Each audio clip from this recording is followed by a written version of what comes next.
चलिए आज हम लोग देख लेते हैं बद्री नारायण चौधरी, यानी इनको शॉर्टकट में प्रेमघन भी कहा जाता है। तो देख लेते हैं जीवन परिचय प्रेमघन जी का। प्रेमघन का जन्म 1855 ईस्वी में उत्तर प्रदेश के मिर्जापुर जिला में हुआ। और अगर बात करें मृत्यु के, तो इनका मृत्यु 1922 ईस्वी में हुआ था। ठीक है, तो अब देखिए यहाँ पे जन्म कब हुआ? 1855। जन्म कब हुआ? 1855। कब हुआ? 1855। कहाँ हुआ? किस राज्य में? तो उत्तर प्रदेश। किस राज्य में? उत्तर प्रदेश। जिला मिर्जापुर। जिला मिर्जापुर। मृत्यु कब हुआ? 1922। 1922। तो चलिए अब हम आगे देखते हैं। प्रेमघन भारतेंदु युग के कवि हैं। प्रेमघन भारतेंदु युग के कवि हैं और भारतेंदु हरिश्चंद्र को ही काव्य और जीवन दोनों क्षेत्रों में अपना आदर्श मानते थे तथा ये बहुत ही कलात्मक एवं अलंकृत गद्य लिखते थे। मतलब जो प्रेमघन जी हैं ये किस युग के कवि हैं? युग में अगर पूछा जाए तो भारतेंदु हरिश्चंद्र। भारतेंदु हरिश्चंद्र युग के कवि हैं। भारतेंदु युग के कवि हैं। ये काव्य यानी कि किसके क्षेत्रों में? तो काव्य और जीवन। काव्य और जीवन दोनों क्षेत्रों में अपना जो आदर्श है किनको मानते थे? तो भारतेंदु हरिश्चंद्र को क्या मानते थे? तो आदर्श मानते थे। किस क्षेत्र में? तो काव्य और जीवन के क्षेत्र में आदर्श मानते थे भारतेंदु हरिश्चंद्र को। कौन? तो प्रेमघन यानी बद्री नारायण चौधरी उर्फ प्रेमघन। ये जो थे प्रेमघन बहुत ही कलात्मक एवं अलंकृत गद्य लिखते थे। अगर गद्य खंड भी लिखते थे, गद्य अगर रचना भी करते थे, तो कलात्मक इनका जो कला था वो बहुत ही सुंदर था और उसमें से लगता था कि अलंकार झलक रहा है। आगे देखते हैं। इन्होंने 1874 कब? 1874 ईस्वी में मिर्जापुर उत्तर प्रदेश में है, वहीं पे ये रसिक समाज की स्थापना किए थे। प्रेमघन जी ने आनंद कादंबनी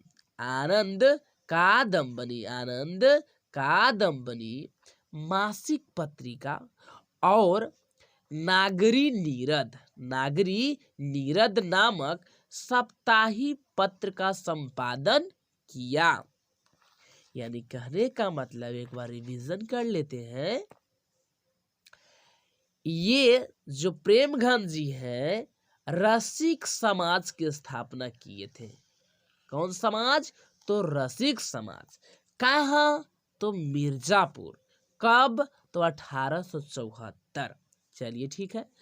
प्रेमघन जी मासिक पत्रिका लिखे थे जिसका नाम था, पूछा जा रहा है कि आनंद एगो लड़का है, उससे पूछा जा रहा है कि आनंद कादंबा यानी आनंद कादम्बिनी। चलिए अब यहाँ जो साप्ताहिक, ये तो मासिक हो गया, और साप्ताहिक की अगर बात करा जाए तो नागरी नीरद। चलिए अब आगे चल लेते हैं। अब देखिए इनकी प्रमुख रचना प्रेमघन सर्वस्व है। जो प्रेमघन जी हैं उनकी प्रमुख रचना की अगर बात करा जाए तो प्रेमघन सर्वस्व है और भारत सौभाग्य तथा प्रयाग रामागमन इनके प्रसिद्ध नाटक हैं। तो देखिए, इसको अगर याद करना होगा तो आप इस प्रकार से याद कर सकते हैं। ये तो आपको याद हो जाएगा, प्रेम घन सर्वस्व जो है ये तो आपको याद ही होना चाहिए क्योंकि नाम से है। अब इसमें हम करेंगे कि हमारा जन्म कहाँ हुआ, भारत में, तो ये सौभाग्य की बात है। भारत में जन्म हुआ, ये कौन सी की बात है, सौभाग्य की बात है। और प्रयाग जो है, प्रयाग में राम क्या करते हैं, गमन करते हैं। तो हो गया भारत सौभाग्य और प्रयाग रामागमन, इनकी कौन सी है, नाटक हो गया। तो चलिए ये भी हो गया। अब आगे देखते हैं, इन्होंने काव्य की भी रचना किए हैं, मतलब काव्य खंड भी लिखे हैं, जिसका नाम जीर्ण जनपद। काव्य में जो रचना है का नाम है जीर्ण जनपद, जिसमें ग्रामीण जीवन के बारे में बताया गया है। जो जीर्ण जनपद है इसमें ग्रामीण जीवन के बारे में बताया गया है। प्रेमघन जी निबंधकार है, निबंध लिखते हैं। नाटककार है, नाटक लिखते हैं। कवि है यानी कि कविता भी लिखते हैं। और समीक्षक थे। समीक्षक का मतलब समीक्षा करना, कि जो भी कुछ त्रुटि फ्रूटी हो उसको ध्यान से देखना, समीक्षा करते थे। ये यानी प्रेमघन काव्य रचना ज्यादातर, जो काव्य रचना करते थे तो उसमें ज्यादातर ब्रज भाषा एवं अवधी में प्रयोग करते थे। ब्रज भाषा और अवधी भाषा के ज्यादातर प्रयोग करते थे। थोड़ा बहुत खड़ी बोली का भी प्रयोग करने लगे। इसलिए करने लगे क्योंकि देखे कि समाज बदल रहा है, जमाना बदल रहा है, तो उस हिसाब से ये खड़ी बोली का प्रयोग करने लगे हैं। अगर बात करा जाए जो प्रस्तुत दोहा है यानी स्वदेशी पाठ का नाम है, तो स्वदेशी जो है प्रेम घन सर्वस्व से लिया गया है।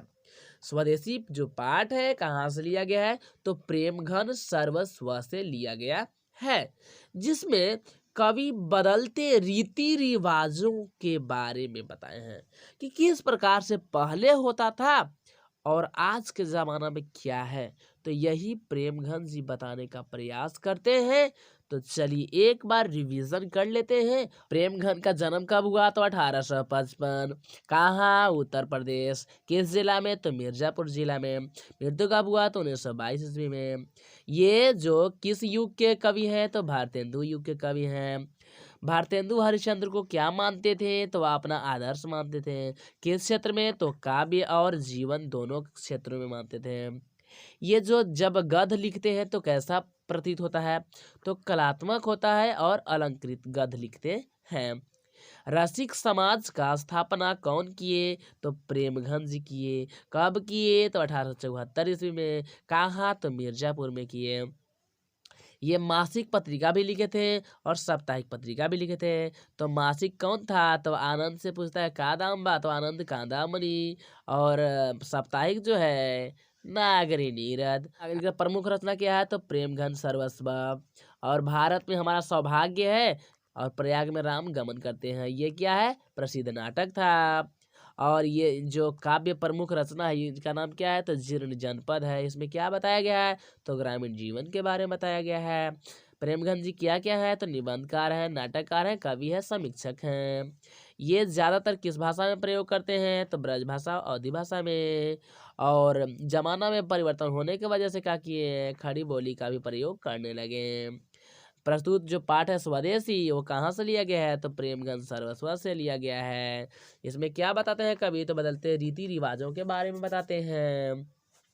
तो मुझे आशा है कि वीडियो बहुत बढ़िया लगा होगा।